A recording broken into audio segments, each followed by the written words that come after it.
आए हो तो प्रेम से लो हरि का नाम, सब भक्तों को अनिरुद्ध की जय जय राधे श्याम।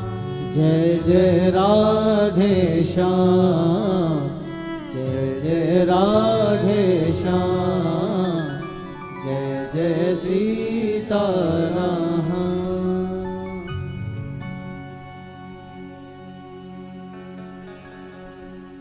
उमरिया उमरिया धोखा दे गई रे। इस संसार में केवल रिश्तेदार और दुनिया के लोग ही धोखेबाज नहीं हैं। आपको धोखा परिवार से मिले ना मिले, आपको धोखा बच्चों से मिले ना मिले, पर आपको धोखा आपके शरीर से जरूर मिलेगा। कौन है धोखेबाज? उमरिया धोखा दे गई रे, उमरिया धोखा दे गई रे, उमरिया धोखा दे गई रे। हरि भजन मैंने कल पर छोड़ा, हरि भजन मैंने कल पर छोड़ा, हरि भजन मैंने कल पर छोड़ा, हरि भजन मैंने कल पर छोड़ा। अरे सांस निकल गई रे उमरिया, उमरिया उमरिया धोखा दे गई रे, उमरिया धोखा दे गई रे, उमरिया धोखा दे गई रे, उमरिया धोखा दे गई रे, उमरिया धोखा दे गई रे। हरि भजन मैंने कल पर छोड़ा, हरि भजन मैंने कल पर छोड़ा, हरि भजन मैंने कल पर छोड़ा, हरि भजन मैंने कल पर छोड़ा। और सांस निकल गई रे उमरिया, उमरिया जय हो उमरिया धोखा दे गई रे, उमरिया धोखा दे गई रे, उमरिया धोखा दे गई रे, उमरिया धोखा दे गई रे।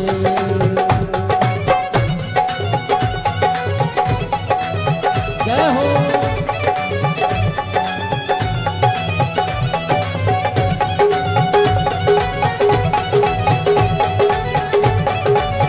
हे हरि।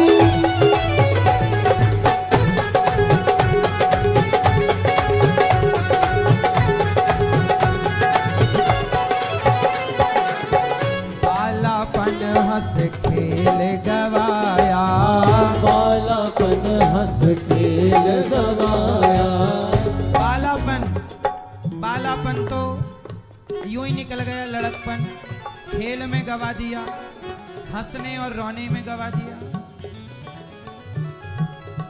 बालापन हंस खेल गवाया, बालापन हंस खेल गवाया, भोलेपन में बालापन खोया, भोलेपन में बालापन खोया, बालापन हंस खेल गवाया, बालापन हंस खेल गवाया। और भोले में गई रे उमरिया, जय हो उमरिया जय हो उमरिया धोखा दे गई रे, उमरिया धोखा दे गई रे, उमरिया धोखा दे गई रे, उमरिया धोखा दे गई रे, उमरिया धोखा दे गई रे।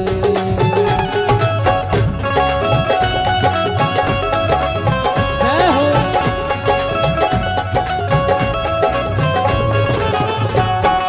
हरि बोल।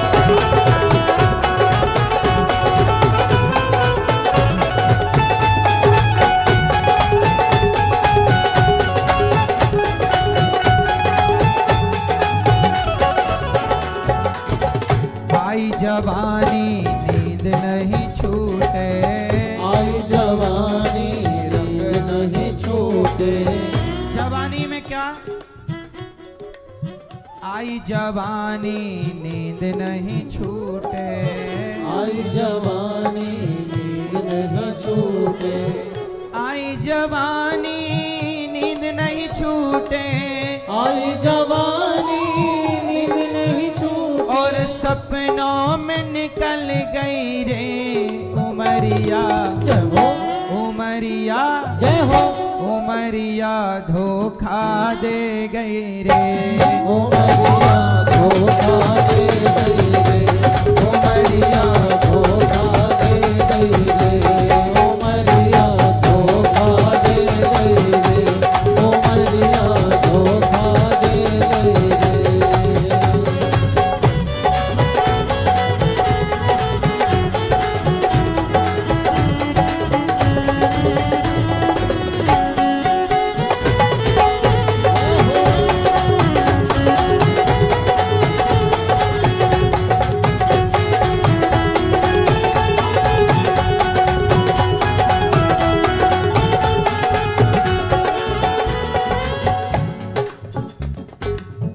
आई तरुणाई विषय भोग में, आई तरुणाई विषय भोग में, जवानी आई तो विषय भोग,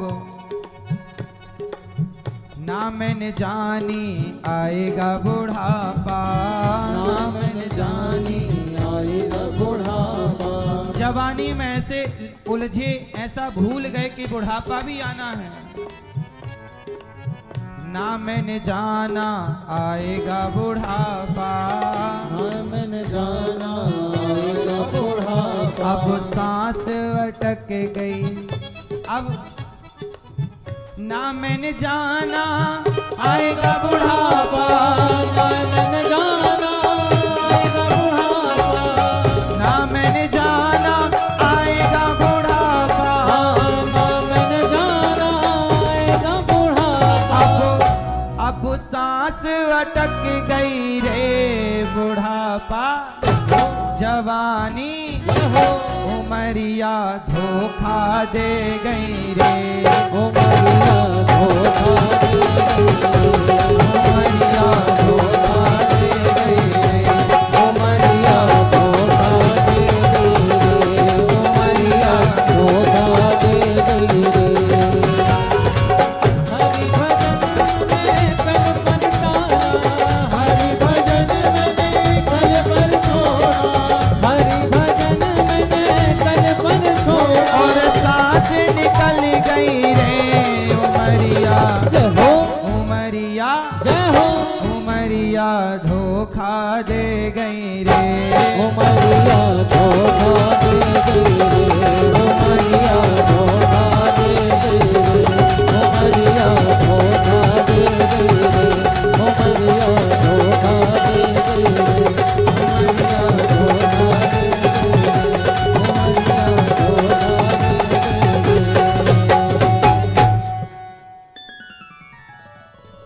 तो सबसे बड़ी धोखेबाज कौन है? उमरिया धोखा दे गई रे, हरि भजन मैंने कल पर छोड़ा, हरि भजन मैंने कल पर छोड़ा, अब सांस निकल गई रे उमरिया, उमरिया धोखा दे गई रे, आई जवानी नींद नहीं छूटे। जवानी में क्या है? नींद, नींद ही पूरी नहीं होती जवानों की। आई जवानी नींद नहीं छूटे, आई जवानी नींद नहीं छूटे। और नींद के बाद, और नींद के बाद आई जवानी नींद नहीं छूटे, आई जवानी नींद नहीं छूटे। और सपनों में निकल गई रे।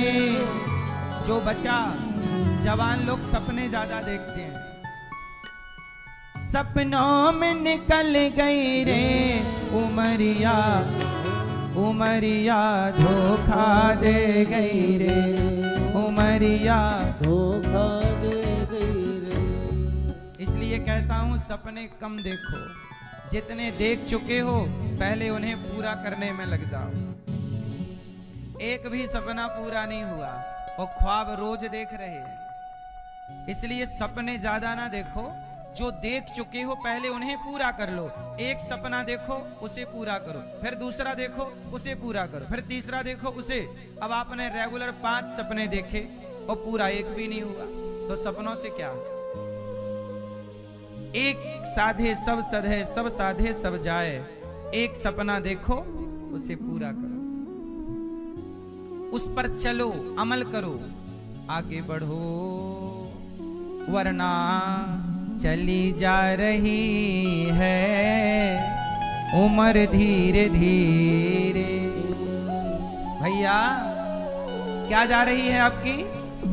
चली जा रही है उम्र धीरे धीरे। कर लो अब मैया जी भजन धीरे धीरे। कोई काम दुनिया में मुश्किल नहीं है, कोई काम दुनिया में मुश्किल नहीं है। जो करते रहोगे जतन धीरे धीरे। कोई भी काम मुश्किल नहीं है, सब होगा, पर क्या? जो करते रहोगे, जतन मतलब प्रयास, जतन मीन्स प्रयास करते रहो, सफलता आएगी आएगी।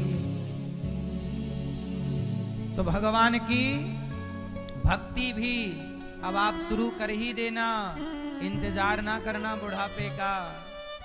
अच्छे काम कर लो। हम कहते हैं अपने को जवानी में ही सफल कर लो।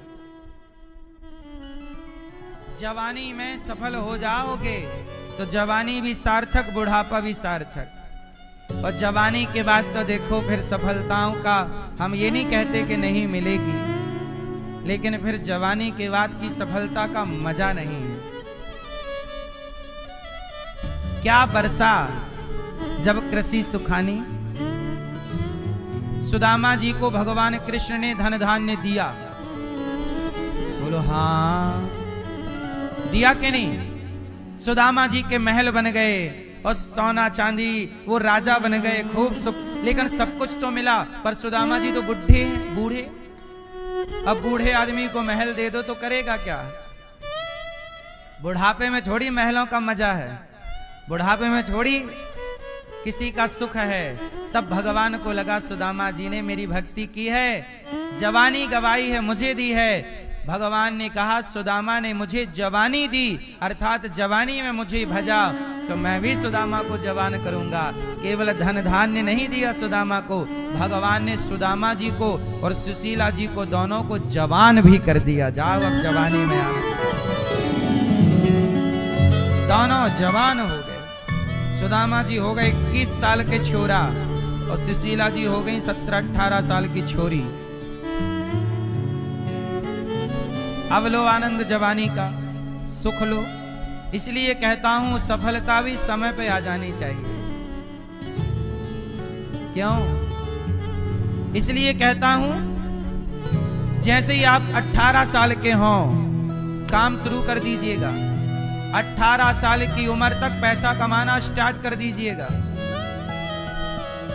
यदि 18 साल की उम्र में आपने पैसा स्टार्ट कर दिया तो 25 साल के होते होते सफलता आपके पीछे भागने लग जाएगी। और 25 साल में पैसा कमाओगे तो सफलता आने में 30 साल लगेगा। 30 साल में स्टार्ट करोगे तो 35 साल लगेगा। इसलिए सही उम्र है पैसे कमाने की। पढ़ो भी और कमाओ भी, पढ़ो भी और। मैं 18 साल की उम्र से काम करने लगा था। 18 साल की उम्र से मेरे कंधे पर घर की जिम्मेदारी आ गई थी कि घर में आटा है या नहीं, नमक है या नहीं। जितने कम समय पे बच्चों को जितनी जिम्मेदारी दे दोगे बच्चे उतने मजबूत होंगे। आज माँ बाप की गलती ये होती है कि बच्चों को जिम्मेदार ही नहीं बनाते। तुम्हारा बेटा 22 साल का हो गया, 25 साल का, मैं 22 साल की उम्र में तो 100 से ज्यादा गरीब बेटियों का विवाह करा चुका था 22 साल की उम्र में। 25 साल का होते ही मैंने वृद्ध माओं की सेवा और ये तमाम सेवाएं स्टार्ट कर दी थी। जिस उम्र में आपकी नींद पूरी नहीं होती उस उम्र में मैंने कस के काम किया है। आज लोग सफलताएं तो देखते हैं, लेकिन सफलता एक, मैंने 7वीं क्लास में एक कहानी पढ़ी थी, मेरी पुस्तक में थी हिंदी में, नींव की ईंट। उसके लेखक शायद वो पाठ मुंशी प्रेमचंद्र जी का भी एक पाठ था मेरे में, पंच परमेश्वर। उसी हिंदी की बुक में पाठ 7 ये भी था, नींव की ईंट। मैंने उसे पढ़ा, मैं उस कहानी से बड़ा प्रभावित हुआ। सोचिए तब मैं 7वीं क्लास में था। पढ़ाई केवल पढ़ने की नहीं है कि एग्जाम दे दो नंबर आ जाए खत्म। जो पढ़ रहे हैं उससे कुछ सीखिए भी तो मैंने पाठ पढ़ा था नींव की ईंट। तो नींव की ईंट में ये पाठ था, उसकी कहानी ये थी कि जैसे आपकी इमारत बनती है, देखते हैं अरे ये बिल्डिंग, ये घर कितना सुंदर है, लेकिन वो घर में जो पहली ईंट रखी गई होगी जो सबसे नीचे है, उस नीचे की ईंट को कोई नहीं देखता, लेकिन उसी एक ईंट पर ये पूरा घर टिका हुआ है। ऐसे ही व्यक्ति की सफलताएं सबको दिखती हैं, पर सफलता के पीछे का स्ट्रगल और मेहनत कोई देखना नहीं चाहता। लेकिन हर सफल व्यक्ति के पीछे एक स्ट्रगल होता है, मेहनत होती है, तपस्या होती है। आज का व्यक्ति वो तपस्या करना नहीं चाहता। सफलता सबको चाहिए, पर सफलता कोई रसगुल्ला नहीं है कि आपको निकाला डिब्बे से और दे दिया लो रसगुल्ला खा लो, लो गुलाब जामुन खा लो। सफलता एक तपस्या है। इसलिए कहता हूं 18 साल से काम स्टार्ट कर दीजिएगा, 24-25 में आप कामयाब हो जाएंगे। ये दास अनिरुद्ध ने 18 साल की उम्र में, मैंने पहली भागवत जी 18 साल की उम्र में की थी, पहली भागवत। उस समय मैं पढ़ता भी था, मुझे पुस्तक चाहिए था तो मैं अपने कमाता पुस्तकें खरीदता। साइकिल की जरूरत थी, मैंने कमाया साइकिल खरीदा। मुझे संगीत सीखना था तो मेरे पास हारमोनियम नहीं थी, उसके लिए तो हारमोनियम चाहिए। तो मैंने सबसे पहले 3000 रुपए कमाए थे प्रयागराज में। मैंने सबसे पहले कितने हजार रुपए कमाए? 3000। और मेरे साथ के लड़कों ने भी कमाए थे, जो मेरे साथ, हम लोग पूरा ग्रुप गए थे एक कार्यक्रम में, एक काम करने के लिए। तो 3-3 हजार रुपए मिला था, मुझे 3 मिला था, किसी को ज्यादा भी मिला था। तो सारे लड़कों ने, कोई ने मोबाइल खरीदा था, कोई ने कुछ खरीदा था, पर मैंने मोबाइल नहीं खरीदा। उस समय मैं चाहता तो मोबाइल खरीद सकता था, 2500 का आता था उस समय मोबाइल, वो रिम वाला चलता था। मैं मोबाइल नहीं खरीदा, मुझे मोबाइल की आवश्यकता नहीं थी। मैं चाहता मोबाइल खरीद ले, सारे लड़कों ने मोबाइल खरीदा, मैंने हारमोनियम खरीदी। क्या खरीदी? हारमोनियम खरीदी, क्योंकि मुझे सीखना था ना संगीत। मैं अपना सीखता, अपना भागवत जी पढ़ता, संगीत सीखता, भागवत जी पढ़ता, सीखता। मैंने अपने पैसे का, अपने समय का, मैं अपने पढ़ाई के काल में तकिया नहीं रखा कभी। मेरी भागवत जी ही मेरी तकिया हुआ करती थी। पढ़ते पढ़ते सो जाना, उठा तो फिर पढ़ने लगा, फिर सो गए, फिर पढ़ने लगे, फिर सो गए, फिर पढ़ने। खाएं तो पढ़ें, बैठें तो पढ़ें, बात करें तो भी पढ़ाई की बात। आज क्या पढ़ के आए, उसी की बात, उसी की बात। मैंने अपना टाइम बर्बाद नहीं किया। अब मैं क्रिकेट खेलता हूं स्वास्थ्य के लिए, दौड़ना भागना अच्छा लगता है मेरे को, खेल कूद। लेकिन जब मैं पढ़ाई करने आया तब मैंने एक बार भी क्रिकेट नहीं खेला, जबकि मुझे खेलना अच्छा लगता, पर मैं खेला नहीं। मुझे लगा मुझे पढ़ना है। पढ़ लेने के बाद अब तो मैं खेलता ही हूं। अब तो खेल नहीं है मुझे सारी जिंदगी, अब तो मोबाइल ही चलाना है मुझे। लेकिन वो जो प्राइम टाइम है वो क्या है? कुछ करने का। तो मैंने अपने समय का, मैंने अपने पैसे का मिसयूज नहीं किया। आप सीख सकते हैं तो ये बातें सीख लीजिएगा। मैं आपको इसलिए बताता हूं कि ये कोई कहानियां नहीं है, मेरी अपनी जिंदगी है। आज लोग कहते हैं कि अनिरुद्धाचार्य जी ये कर रहे हैं, वो कर रहे हैं। मैं अच्छा कर रहा हूं समाज की। सोचिए मैं पढ़ाई किया और सोचिए उस पढ़ाई से भला किसका हो रहा है? गौरी गोपाल में सबको भरपेट भोजन मिलता है, सबको। केवल मेरी पढ़ाई से केवल मेरा पेट नहीं भर रहा, मेरी पढ़ाई से सबका पेट भर रहा। 30,000 लोग पर डे भोजन कर रहे हैं यहाँ पर। मेरी पढ़ाई से 315 वृद्ध माँ यहाँ रहती हैं। उन माँओं को यहाँ दवाई, रहना, खाना, भोजन, उन माँओं की चिकित्सा, दवाई सब फ्री। मेरी पढ़ाई से सब माँओं की सेवा। गौरी गोपाल गुरुकुल में 200 बच्चे पढ़ते हैं। उन बच्चों का पढ़ना फ्री, खाना, रहना, कपड़े लत्ते, कॉपी किताब सब फ्री। कल बच्चों का मन था कि मुझे फुल्की खानी है। फुल्की मीन्स पानी पूरी, और थोड़ा चाट खाना है और थोड़ा ये खाना है। तो मैंने बच्चों के लिए यहीं पर गुरुकुल में ही सब बुलवाया, अपना पूरा शुद्धता से बनवाया और सब बच्चों के लिए फुल्की और जो था सब खिलाया पिलाया बच्चों को। तो सोचिए मैं बच्चों की कामना, जो भी उनकी इच्छा होती है उनकी पूरी करता हूं, पढ़ाता भी हूं। और योग्य बच्चे हैं, खूब पढ़ते हैं हमारे। तो मैं चाहता हूं कि मैं एक और विद्यालय बनाऊं, कक्षा 1 से 12वीं तक और बच्चों को पढ़ाऊं। ये सब होगा।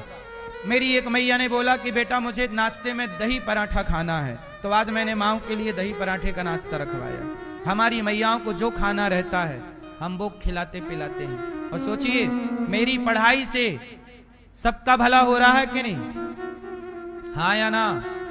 लेकिन आपकी पढ़ाई से सिर्फ आपका भला है, आपकी पढ़ाई से सिर्फ आपका परिवार का भला है।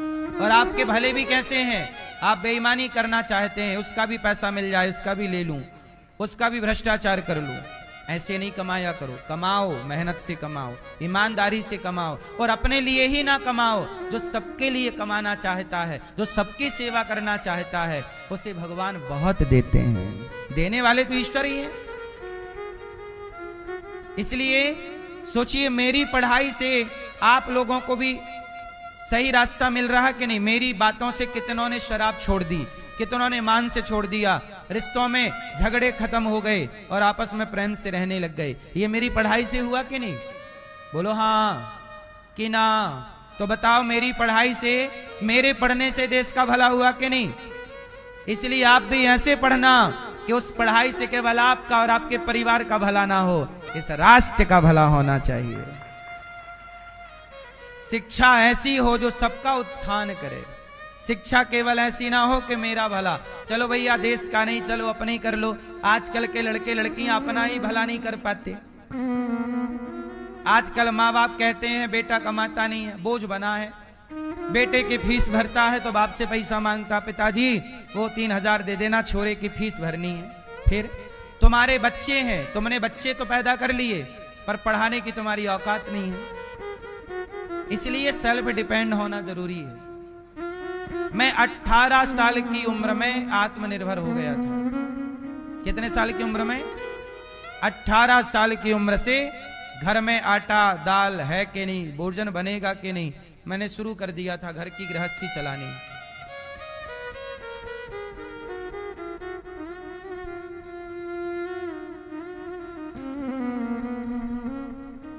पच्चीस साल की उम्र में, इसलिए कहता हूं ये उम्र मजाक नहीं है। भगवान, ये मौका बार बार ना मिलेगा। अब मेरी जवानी यदि चली गई तो कौन लाएगा? आपका टाइम निकल गया, कौन लाएगा? इसलिए कहता हूं कि समय रोज जा रहा है, रोज खिसक रहा है। हर समय का, हर वक्त का क्या करना है? सदुपयोग करना है। यूं ही मजाक नहीं है जिंदगी। आप दूसरों को देखकर कई बार ईर्ष्या करते हैं, यार वो बड़ा तरक्की कर गया, उसने मेहनत जरूर की होगी।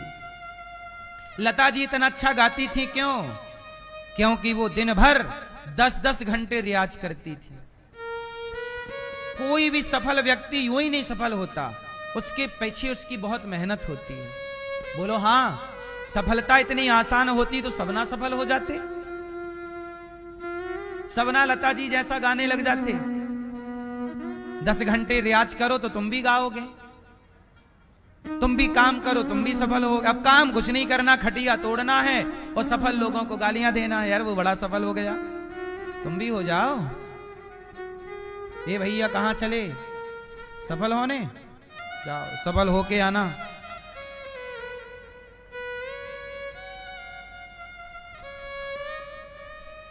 इसलिए अपने एक भी मिनट का, मेरा मानना है कि अपने वक्त का, अपने समय का दुरुपयोग नहीं करना चाहिए। समय बार बार नहीं मिलता। एक बार मैं शमशान गया था, वहां मैंने एक अच्छी बात पढ़ी थी, आज तक याद है, कहो तो सुनाऊं। शमशान में लिखा था कि वक्त के पास इतना वक्त नहीं है कि वो आपको फिर से वक्त दे सके। इसे और सरल करके सुनाता हूं। समय के पास इतना समय नहीं है, समय के पास, बोलो मेरे संग, समय के पास इतना समय नहीं है कि वो फिर से आपको समय दे सके। इसलिए जो समय मिला है उसको सार्थक कीजिए, उसका सदुपयोग कीजिए, क्योंकि फिर से आपको समय कोई बाप की बफौती नहीं है कि मिल जाएगा। समय किसी के बाप की बफौती नहीं है। समय तो बस मुट्ठी पे दबी हुई रेत है, समय तो मुट्ठी पे दबी हुई रेत है, बालू है। बालू मुट्ठी पे दबाओ तो धीरे धीरे वो उसका एक एक कण गिरता जाएगा। ऐसे समय भी हाथ से फिसलता जाता है, वैसे जैसे रेत फिसल जाती है हाथ से। जो समय है उसी को सार्थक करना है। समय रहते अच्छे कार्य कर लीजिएगा, सफल हो जाइएगा, कुछ पैसे कमा लीजिएगा, इज्जत कमा लीजिएगा। घमंड ना कमाइएगा कि मैं सफल हो गया तो अब घमंड करूं जी मेरे जैसा है कोई। इस घमंड को, रावण के घमंड को टिकने ना दिया रघुवीर ने, तो हमारे तुम्हारे घमंड का क्या होगा। पैसे खूब कमाना मेरी माँ, मेरे दोस्तों, पर घमंड ना कमाना। जितना पैसा आता जाए उतने नम्र होते जाना, सरल होते जाना। आम का पेड़ जितना फलों से भरता जाता है उसकी डालियां उतनी झुकती चली जाती हैं, क्योंकि वो फलदार है। कांटा से भरा हुआ बबूल कभी नहीं झुकता, क्योंकि वो कांटों से भरा है। दुष्ट व्यक्ति नहीं झुकता, समझदार सज्जन व्यक्ति झुकता वही है जिसमें जान होती है और अकड़ खास मुर्दे की। तो बताइए झुकना सही है कि गलत है? जोर से हाँ। पर आप लोगों ने तो मूवी देख ली, झुकेगा नहीं साला। यहां हम कह रहे हैं झुकना जरूरी है, वहां बॉलीवुड समझा रहा झुकेगा नहीं साला। आवाज के नौजवान लड़के 22 साल का छोरा कह रहा झुकेगा नहीं साला। शादी होने के बाद पत्नी ने गलती की तो सॉरी नहीं बोलना, कोर्ट केस कर दिया तलाक पे। अरे झुक जाता तो ये तलाक ना होता। झुकेगा नहीं भले टूट जाए। ये बॉलीवुड भड़का रही है आपको। झुकेगा नहीं साला, तो झुकेगा कि नहीं झुकेगा? बोलो छोरा, झुकेगा कि नहीं? झुक जाने का, नहीं झुकने का तो टूट जाने का।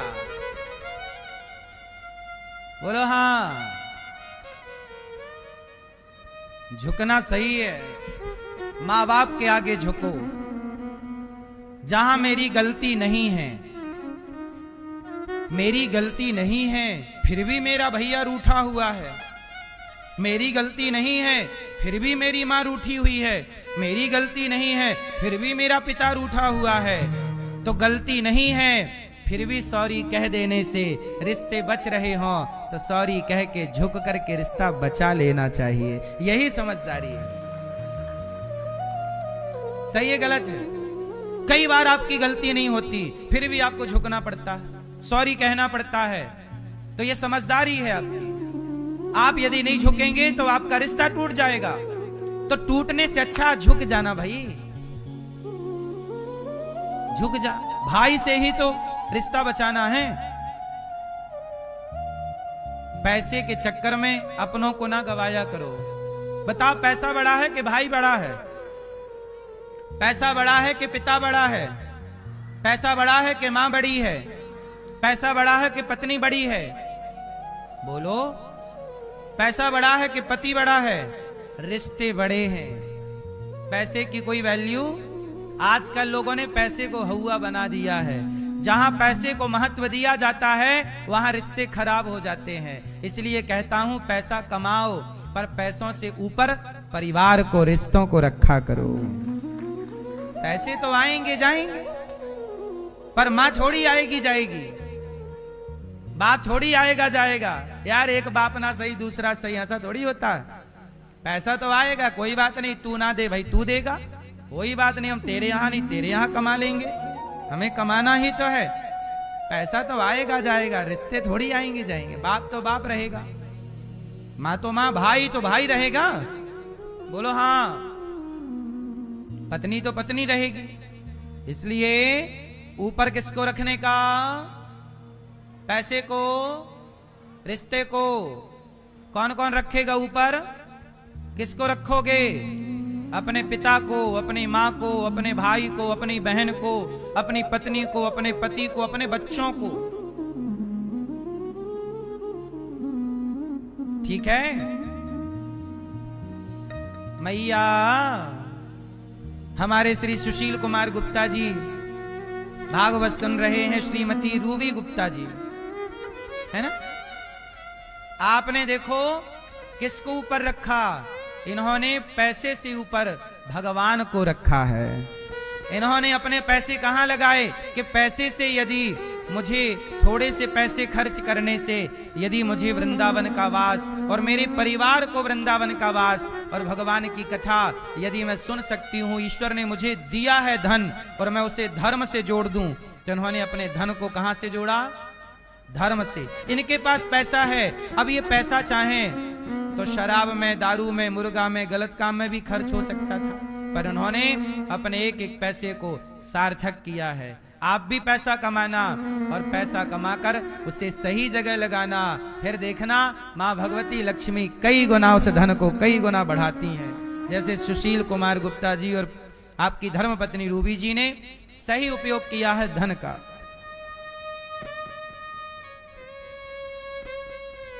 इनके पुत्र प्रद्युम्न गुप्ता जी, आप भी कथा सुन रहे हैं। देखो ये माँ बाप कथा सुन रहे हैं तो बेटा भी कथा सुन रहा है। आजकल माँ बाप कहते हैं बच्चे मोबाइल चलाते, अरे तुम मोबाइल चलाओगे तो बच्चा भी मोबाइल चलाएगा, तुम कथा सुनोगे बच्चा भी कथा सुनेगा, तुम पढ़ोगे, तुम गीता पढ़ लो, तुम पढ़ने बैठ जाओ, तुम्हारा बच्चा देखेगा अच्छा मेरी माँ पढ़ रही है, अच्छा मेरा पिता पढ़ रहा, वो भी पढ़ने लग जाएगा, वो भी अपनी पुस्तक खोल के। वो जब देखता है कि माँ तो मोबाइल चला रही है और मेरे से कह रही है पढ़, उसको कोई सेट नहीं होता ये, है ना? तू मोबाइल चला रही है मैया और मुझे कह रही है पढ़। बच्चे तो बच्चे हैं, बच्चे दिल के सच्चे, उन्हें लगता है मोबाइल पे कुछ विशेष है इसलिए मुझे भी चलाना चाहिए। तो गलती बच्चों की नहीं है। आप एक्सपेरिमेंट करके देखना, आप बच्चों के सामने पढ़ो, गीता पढ़ो, रामायण पढ़ो, देखना आपका बच्चा ना पढ़े तो कह देना मोबाइल रख दो। अब आप ना मोबाइल दिन भर मोबाइल, आपका बच्चा जब भी आपको देखता है मोबाइल चलाते देखता है तो उसके अंदर क्या आएगा? मैं भी चलाऊं, मैं भी चलाऊं, मैं भी चलाऊं, इसमें कुछ बात है। अब देखो ये भागवत सुन रहे हैं, इनका बच्चा भी भागवत सुन रहा है। बोलो हाँ, कुछ घुस रहा है कि नहीं? मैया समझ में आ रही है मेरी माँ? आजकल तो दादियां मोबाइल चलाने लग गई हैं। दादी इंस्टाग्राम चला रही है दादी, तो पोती भी कहती है दादी ला मैं नाचती हूं तू वीडियो बनाना, फिर डालना अपन इंस्टाग्राम पे। लो दादी पोती दोनों चला रही है इंस्टाग्राम।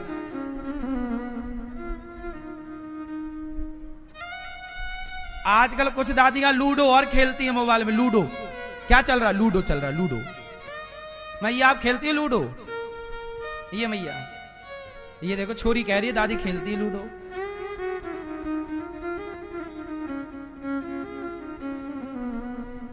भैया आप खेलती हो लूडो मोबाइल पे? गेम खेलती हो? गेम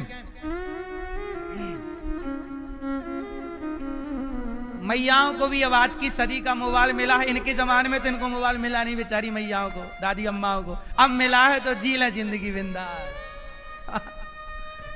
जी ले जिंदगी, जा चला ले इंस्टाग्राम।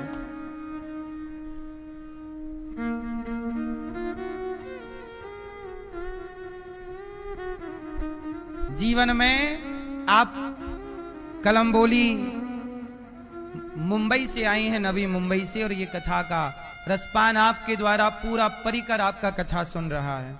बड़ा पुण्य का कार्य आपने किया है, सबको कथा से जोड़ दिया है। अच्छा, कल हम लोगों ने सुना कि राजा परीक्षित जी को 7 दिन में मरने का शाप लगा। कितने दिन में? परीक्षित जी ने सुखदेव जी से कहा कि मैं क्या करूं। सुखदेव जी ने कहा कि वरीयाने सते प्रश्नः कृतो लोकहितं नृप आत्मविद सम्मतः पुंसाम श्रोतव्यादिशयः पर। आप ऐसा करो कि आप भागवत सुनो। निद्रया ह्रियते नक्तं व्यवायेन च वावया दिवाचार्थे हया राजन कुटुंब भरणेन वा। जीवन में देखो, ये बात मैं नहीं कह रहा, आप कहोगे कि आप शास्त्रों की बात कहिए। शास्त्रों में लिखा है निद्रया ह्रियते नक्तम। सुखदेव जी कह रहे हैं ज्यादा सोया ना करो। और व्यवायेन च वावया, आजकल का आदमी दिन रात केवल हाय हाय करता है। दिवाचार छे हया राजन कुटुंब भरणेन वा, आजकल का आदमी पैसा कमाता है, परिवार का पालन पोषण करता है। आजकल का आदमी कितनी जिंदगी जीता है? कमाओ खाओ सो, कमाओ खाओ और सो, ये जिंदगी जीता है। खाओ पियो मौज करो। 3 काम सब लोग करते हैं। पहला काम, खाते सब हैं। आप खाते हो कि नहीं? भैया कहां चले खाने? आप लोग खाते हो कि नहीं? बोलो हाँ। अच्छा, आप लोग खाते हो? चींटी भी खाती है। कौन खाता है? इतनी सी है, वो लड्डू लेके भागती रहती है, चींटी। आप खाते हो, चींटी खाती है। आप खाते हो, गधा खाता है। आप खाते हो, कुत्ता, सब खाते हैं। चिड़िया, चूहा, चूहिया, सब। बोलो हाँ। अच्छा, आप लोग खाते हो? सब खाते हैं। 84 लाख क्यों नहीं? आप सोते हो? कुत्ता सोता है कि नहीं? बोलो हाँ। वो कुत्ते की पत्नी सोती है कि नहीं? सुअर सोता है कि नहीं? और सुअर की वाइफ है? चिड़िया भी सोती है, बिल्ली भी सोती है, और बिल्ला भी सोता है। बिल्ली का पति बिल्ला, सब सोते हैं। आप खाते हैं, जीव जंतु खाते हैं। आप सोते हैं, जीव जंतु, सबका काम लगभग एक सा है। बोलो हाँ। अच्छा, तीसरा काम और है जो सब लोग करते हैं। आप लोग बच्चे पैदा करते हो। हर जीव जंतु बच्चे पैदा कर रहे हैं। मच्छर इतना सा है, एक चुटकी में मर जाए, पर वो भी बच्चे पैदा करता है। मक्खी इतनी सी है, वो भी बच्चे पैदा करती है। मछली, वो भी बच्चे पैदा। सोचिए, बच्चे पैदा करना केवल आप ही नहीं जानते, सब जानते हैं। बोलो हाँ। तो ये 3 काम सब करते हैं, खाना, सोना और बच्चे पैदा करना, अर्थात भोग विलास। ये 3 काम सब करते हैं। अच्छा, ये बताओ, जब 3 काम सब करते हैं तो भगवान ने आपको कुत्ता बिल्ली ना बनाकर मनुष्य बनाया। जरा बताओ, आपको भगवान ने मनुष्य क्यों बनाया? आप क्यों मनुष्य बने हैं? आंसर दीजिए। सेवा किसकी?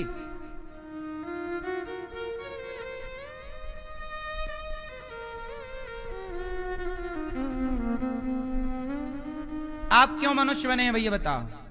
क्योंकि 3 काम तो सब कर सकते थे। कुछ भी करने के लिए आप मनुष्य बने हैं। क्या क्या करने के लिए? सेवा किसकी? आप करते हो, ठीक है। भैया आप मनुष्य क्यों बने हो? आपके मनुष्य बनने का उद्देश्य जरा सुनाइए मुझे। सेवा किसकी है? समाज में बड़े बूढ़े जो हैं, तो आप करते हो सबकी सेवा बड़े बूढ़ों की, समाज भर की। दारू पीते हो? दारू, बीड़ी, सिगरेट, गुटखा, अंडा, मांस अब छोड़ दिए। पहले अंडा खाते थे, मांस खाते थे, तो आप मनुष्य बन के और हत्या और कर रहे हो। मांस खा रहे हो मतलब जीव हत्या कर रहे हैं। मैया पी लो पानी, पी लो। चलो आप बाद में बात करेंगे आपसे। भाई आप मनुष्य क्यों बने हो?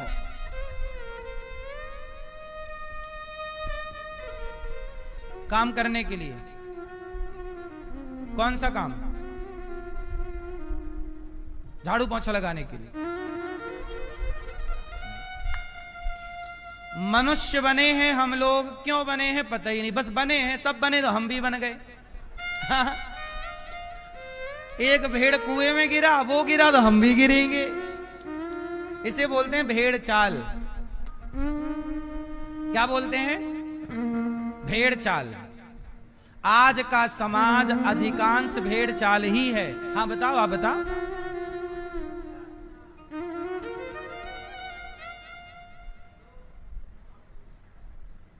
पूजा करने के लिए आप मनुष्य बने हो। अच्छा, सोचिए, आपको आपका उद्देश्य ही नहीं पता। एक आदमी गया रेलवे स्टेशन, बोला भाई साहब टिकट देना। टिकट तो काटने वाला, टिकट काटने वाला बोला कहां की दे दूं? अरे कहीं की भी दे दो, कहीं की भी दे। अब ये कोई बात होती है? कहीं, अरे तुम तो बताओ कि तुम्हें आगरा जाना है, दिल्ली जाना है, मुंबई जाना है, पटना जाना है, फला जाना है। भाई बताओ तो। आजकल के आदमी को लक्ष्य ही पता नहीं है, मुझे जाना कहां है। अब जैसे आप लोगों से मैंने पूछा आप मनुष्य क्यों बने, सबके अलग अलग उत्तर हैं, सही किसी का नहीं है। और अब ये हाल ऐसा हो गया कि हम मनुष्य तो बन गए पर हमें पता ही नहीं हम क्यों बने हैं। आओ हम बताते हैं। आप में से कुछ लोगों ने सही भी कहा है। आओ आज मनुष्य क्यों बने हैं, इसका उद्देश्य। ये दास अनिरुद्ध, भगवान ने मुझे गधा नहीं बनाया, कुत्ता नहीं बनाया, बिल्ली नहीं बनाया, भगवान ने मुझे मनुष्य बनाया। तो मनुष्य होकर मैं क्या कर रहा हूं? मनुष्य बने हो तो सबसे पहला काम करो कि जीव मात्र पर दया करो। मनुष्य हो तो क्या करो? अच्छा, शेर के अंदर दया नहीं है, कुत्ते के अंदर दया नहीं है तो बहुत कम मात्रा में अपने अपने बच्चों के लिए है। हाँ या ना? शेर देखो ना, अभी बच्चा पैदा हुआ है, किसी जानवर का नाम ले लो, बच्चा पैदा हुआ कि शेर आ गया, और शेर आ गया नवजात बच्चे को पकड़ के खा गया। बोलो हाँ? मतलब शेर निर्दयी है।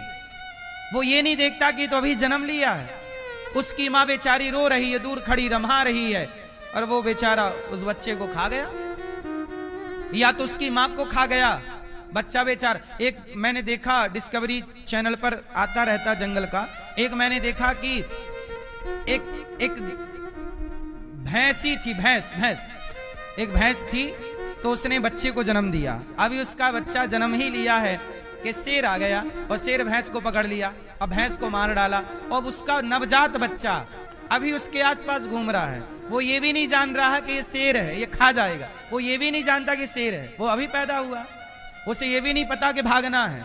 वो अपनी मरी हुई माँ के अगल बगल घूम रहा है, और शेर को पता है कि ये जाएगा नहीं, तो पहले इसको खा लूं, बाद में इसको निपटाऊंगा।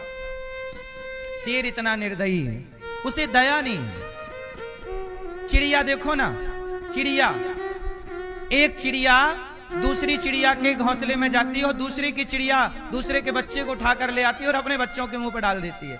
हर छोटा, बड़ी चिड़िया, बड़ा पक्षी छोटे पक्षी के बच्चों को खा जाता है। बात सही है गलत है?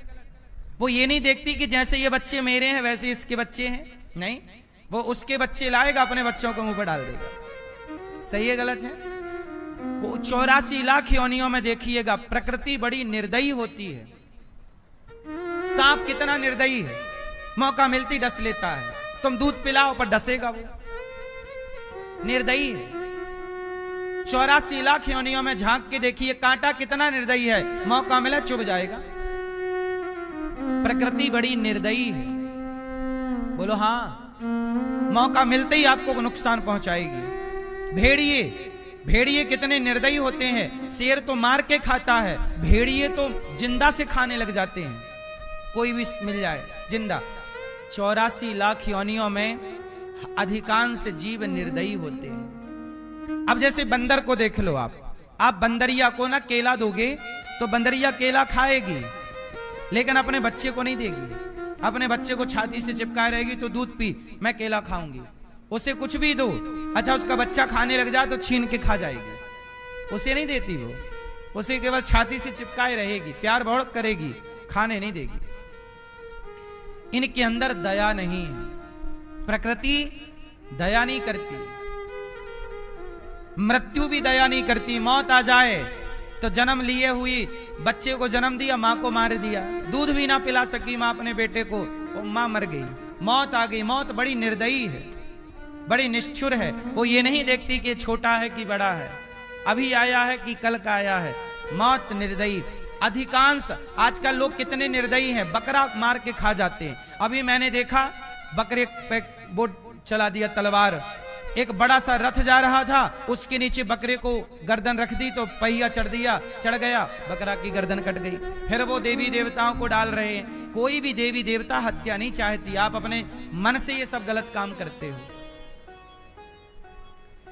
आज का व्यक्ति कितना निर्दयी हो गया है, जरा भी दया नहीं है। जाएगा मछली को मार डालेगा, जाएगा बकरे को मार डालेगा, जाएगा चिड़िया को मार डालेगा, फिर मार मार के लोग खा रहे हैं जीवों को। आज का इंसान भी जानवरों से कम हत्यारा हो गया है। दया नहीं। भगवान ने आपको मनुष्य के अंदर बहुत दया भरी है। आप मनुष्य क्यों बने? इसलिए कि हर जीव की आप सेवा करें, आप सबकी रखवाली करें, आप सब पर दया करें, आप किसी के साथ गलत ना होने दें। इसलिए भगवान ने आपको मनुष्य बनाया। पहला कार्य, आपके अंदर दया होनी चाहिए। दूसरा, आपके अंदर सत्य होना चाहिए। क्या? सत्य बोला करो, सत्य पर चला करो। आजकल का आदमी झूठा हो गया है, सच नहीं बोलता। आपको भगवान ने मनुष्य क्यों बनाया है? इसलिए कि आप किसी दीन दुखी की सेवा करो। पर सेवा की बजाय आजकल का बेटा अपनी माँ को घर से निकाल दे रहा है। आज गौरी गोपाल में 300 माताएं हैं, 300 से ज्यादा। उनके बच्चों ने निकाला तभी तो माँ है। माँ ने, बेटों ने ना निकाला होता, बहुओं ने ना निकाला होता, बेटियों ने ना निकाला होता, तो माँ यहाँ क्यों रहती? इसका मतलब खुद की माता पर उन्हें दया नहीं है, खुद की माता पर करुणा नहीं है। तो अब बताओ, ये मनुष्य बने तो हैं, पर मनुष्य बनने का इनका कोई अर्थ निकल रहा है? उत्तर दो। तुमने मनुष्य का शरीर पाकर तुमने अपनी माँ की तो सेवा की नहीं, अपने माँ का तो सम्मान किया नहीं, तो मनुष्य क्या बने हो? फिर क्यों बने हो भाई? मनुष्य बने हो तो मनुष्य वाले काम करो। मनुष्य किसे कहते हैं?